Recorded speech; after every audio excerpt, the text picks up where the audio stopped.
1692, a small village in Massachusetts, is about to become America's darkest nightmare.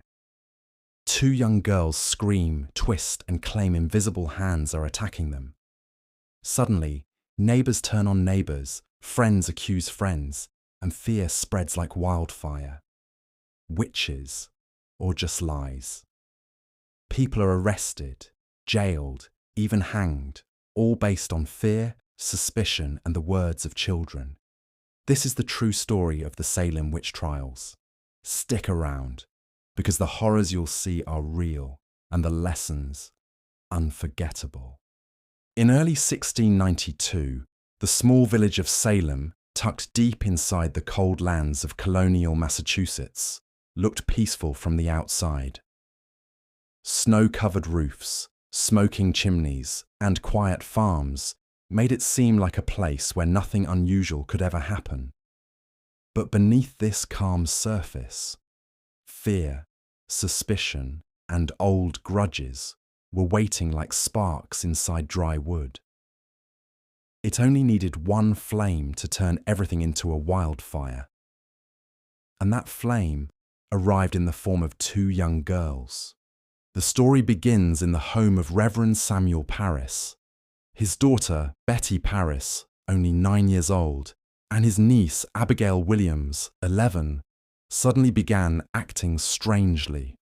The girls screamed without reason, collapsed on the ground, twisted their bodies in shocking ways, and shouted that invisible hands were pinching them. Their strange behavior grew worse every day. The family was terrified, and soon the whole village heard about it. People in Salem lived strict, religious lives. They believed that the devil was real and always trying to mislead the faithful. They believed that witches, people who had sold their souls to dark forces, could harm others through invisible magic. So when the girls cried out in pain, the first explanation that came to many minds was simple: witchcraft. Doctors were called, but none could explain the girls' behavior. With no medical answer, one doctor gave the conclusion everyone feared: there is no natural cause. This must be the work of witchcraft. This single sentence changed history. The villagers demanded to know who was harming the girls. When the pressure grew too much, the girls pointed fingers. 3 women became the first accused witches. Tituba, an enslaved woman from the Caribbean. Sarah Good, a poor beggar often seen asking for food. Sarah Osborne, an older woman who rarely attended church. None of these women had power. None had influence. But fear does not need truth. It only needs a target.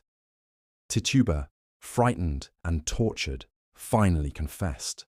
But instead of ending the fear, her confession made it explode. She claimed she had seen the devil, seen other witches in Salem, and that an invisible world of evil was working around them.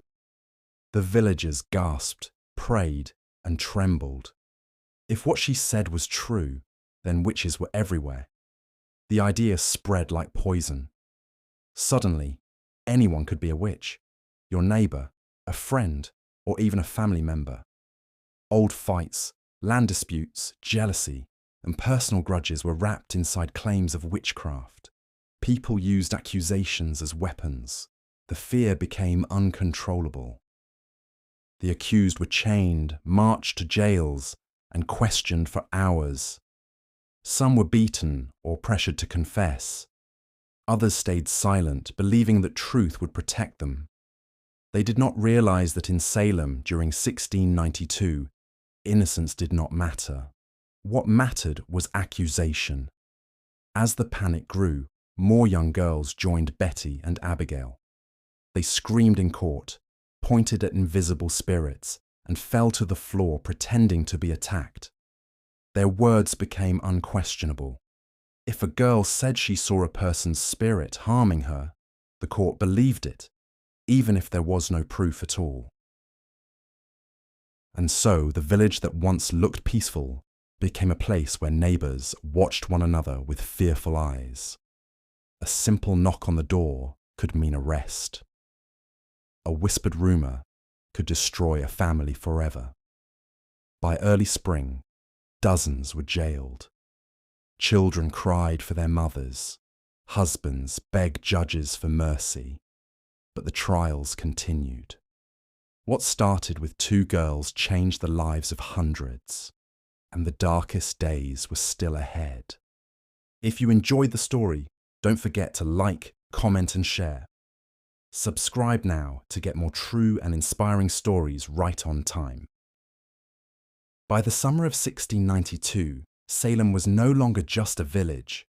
It had become a courtroom, a battlefield of fear, and a place where truth could not be trusted. More than 100 people had already been accused. Jails were overflowing. Families were torn apart. And the special court created to deal with witchcraft, known as the Court of Oye and Termina, was ready to deliver its deadly judgments. Inside the courthouse, the scene was unforgettable. The judges sat in heavy black robes. The villagers stood packed together, whispering nervously. In front of them, the young accusers, Betty, Abigail, Ann Putnam Jr., Mercy Lewis and others, played the role of victims.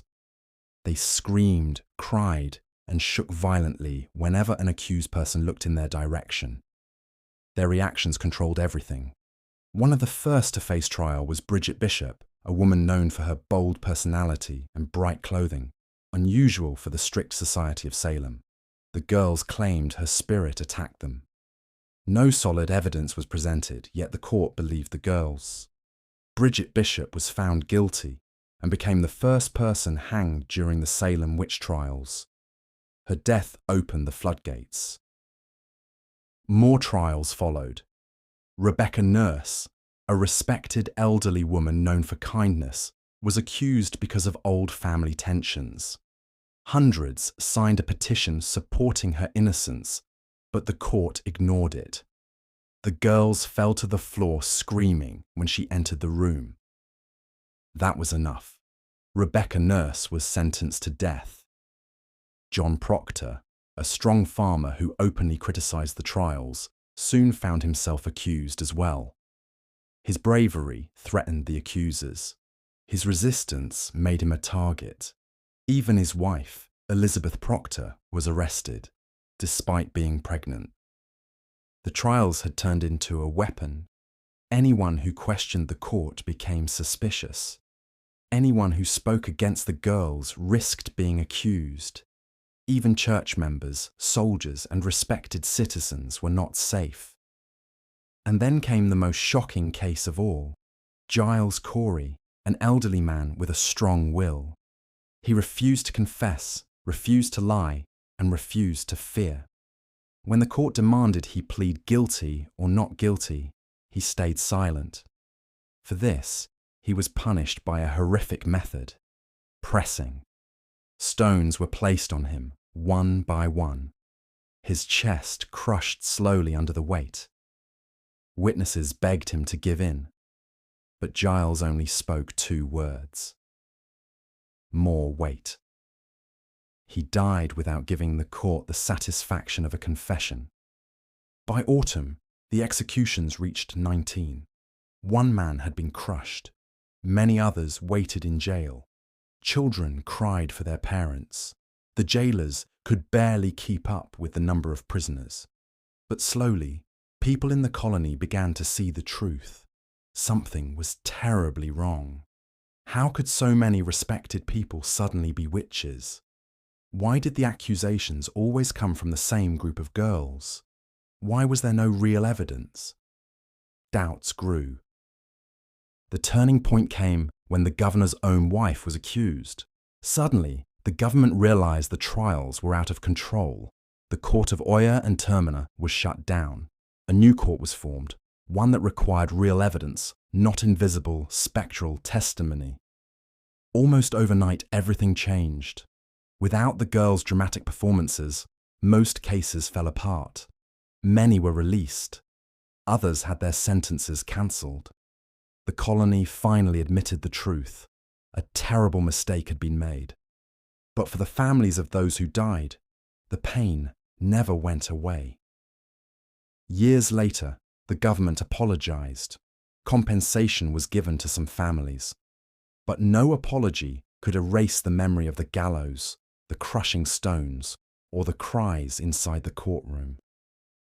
The Salem Witch Trials remain one of America's darkest chapters, a reminder of what happens when fear replaces reason, when suspicion replaces justice, and when voices of children are believed more than the truth. Even today, historians study Salem to understand how an entire community could lose its sense of reality. The lesson is powerful. When fear takes control, even good people can make deadly mistakes. And that is why the story of Salem still matters. It warns us to question our fears, protect the innocent, and never allow panic to rule our judgment again. Thank you for watching.